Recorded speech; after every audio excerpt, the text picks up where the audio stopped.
Ça a été un peu une surprise pour certains. En fait, je dirais une double surprise. Hier, on nous annonce, OK, la commission Galland doit suspendre ses travaux. Quand on reçoit l'explication, on la comprend. On dit, on vient de recevoir une tonne de documents.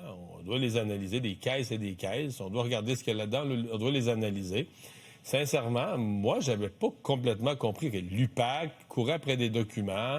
Le gouvernement a levé le ton. M. Legault a levé le ton pour dire à la SAC, hey, le privilège avocat-client, tout ça, c'est correct que des entreprises privées utilisent ça, c'est discutable, là, mais une société d'État peut pas. Vous allez remettre les documents à l'UPAC. Mais du même coup, on découvrait que ces documents-là que la SAC protégeait, gardait cachés au nom de la relation avocat-client, la commission Galland aussi en était privée. Et que ce sont ces documents maintenant qui s'ajoutent au matériel avec lequel la commission Galland peut travailler pour faire la lumière. Maître Gilles Levasseur, professeur de gestion et de droit à l'Université d'Ottawa, est avec nous. Bonjour. Bonjour. Tu sais, ça fait des semaines, des mois qu'on répète la commission Galland qui doit faire la lumière sur toute l'affaire. Bon, on redit cette expression. Mais Galland, il ne devait pas être content. Là, il découvre quasiment à la fin de ses travaux que des caisses de documents lui avaient été cachées. Ceci est inacceptable dans le cadre d'une commission comme la commission Galland. La SAC aurait dû le faire à partir du mois de juin. Il savait c'est quoi les obligations.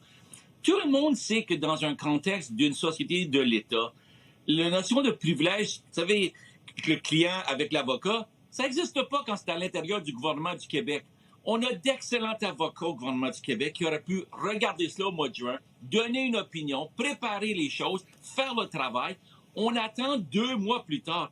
La commission Galland, elle ne veut pas juste arriver et poser des questions. Elle veut être capable d'avoir un cadre dans lequel elle peut expliquer aux citoyens qu'est-ce qui s'est passé, quels sont les faits et pourquoi est-ce qu'on n'a pas les résultats. Mais il faut qu'on soit capable de lire les documents. Et c'est ça qui est triste.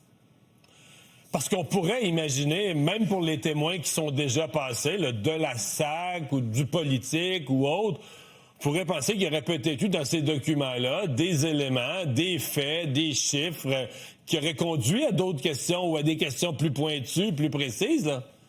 C'est ça le problème. C'est que allez-vous rappeler des gens qui ont effectivement témoigné sur des questions de documents qu'on vient d'avoir, à moins que ce soit vraiment quelque chose d'extrêmement pertinent et qui va faire une grosse différence dans le processus, on passe à côté. Et c'est ça qui est triste parce que la date de remise du travail est au mois de décembre. Au début, c'était septembre. On a reporté ça au mois de décembre. Excellent.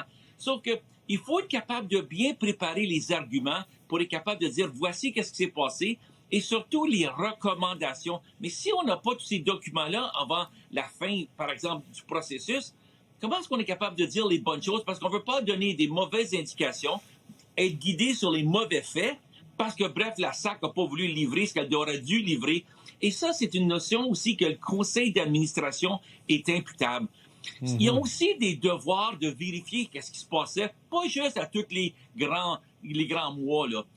C'est un événement où est-ce que, bref, tu passes étape par étape, semaine par semaine, à avoir un suivi. Il faut que les gens soient capables d'avoir fait leur travail de diligence.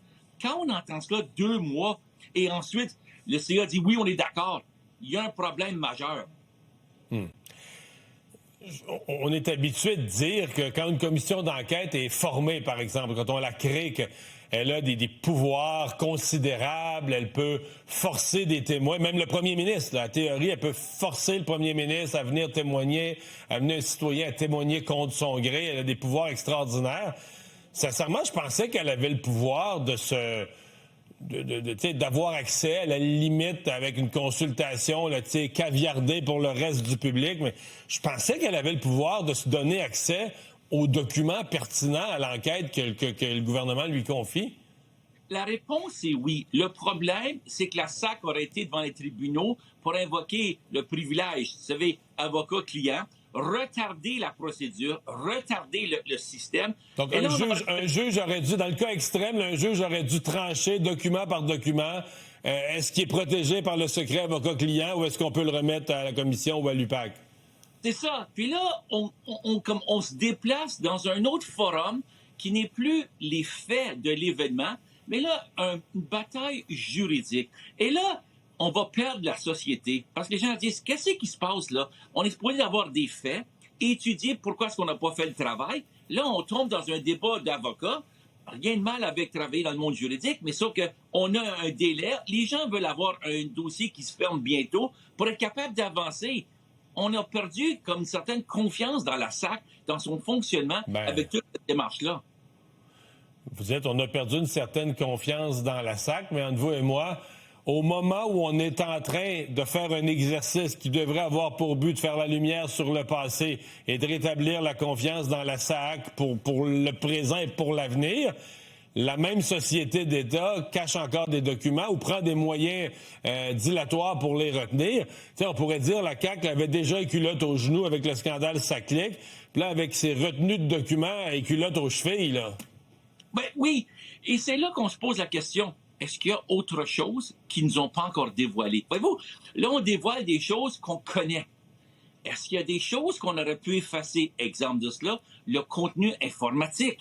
Est-ce qu'on a effacé des choses qui pourraient être des données, des conversations, des... Vous savez, c'est tout ça là, qu'il faut aussi se poser la question.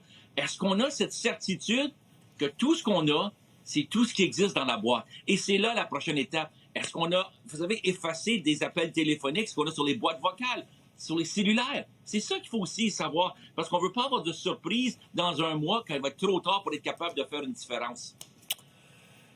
Gilles Levasseur, professeur à l'Université d'Ottawa, merci de nous avoir parlé aujourd'hui. Toujours un plaisir. Au revoir.